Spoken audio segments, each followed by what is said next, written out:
ہم سب کو ہمت و استقامت عطا فرمائے. مسجد زیر تعمیر ہے. ابھی میں کہتا ہوں بہت سارا کام ہو چکا ہے اور بہت سارا کام رہتا ہے. سرکار علیہ رسول اللہ علیہ وسلم کے حدیث کے مطابق من بنا للہ تعالی مسجدا بنى اللہ له بیتا فی الجنہ. جو مسجد اللہ کے لیے بناتا ہے ضروری نہیں پوری بنا دی, ایک اینٹ بھی لگا دی, اللہ تبارک و تعالی اس کے لیے جنت میں مال تیار کر دیتا ہے. میں امید کرتا ہوں جس طرح پہلے آپ نے تعاون کیا آئندہ بھی تعاون کریں گے. بہت جلد جو مسجد کا یہ کام ہے انشاءاللہ العظیم وہ بھی انشاءاللہ العظیم بہت جلد تکمیل تک پہنچے گا.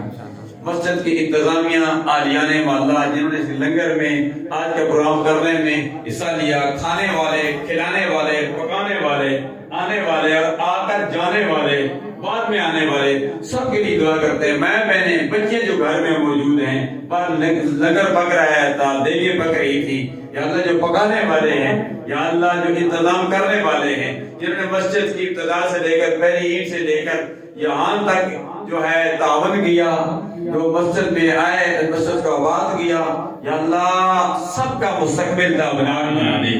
یا الہ العالمین تو مہربانیاں فرما, آسانیاں مہربانیاں فرما. بابا رمضان صاحب کے متعلق آ گیا, وہ بیمار, ان کے گھر والے, باقی بھی جو بیمار ہیں. پہلے وائرس کرونا تھا, اب وہ ڈینگی آ گیا. ایک مرد میں کئی بیماریاں آ چکی ہیں. تو ان بیماریوں کے علاج قرآن مجید میں ہے. الا بذکر اللہ تطمئن القلوب وننزل من القرآن ما هو شفاء ورحمۃ للمؤمنین ولا یزید الظالمین الا خسارا. یا اللہ تمام بیماروں کو صحت کاملہ عاجلہ مستمرہ نافع عطا فرما.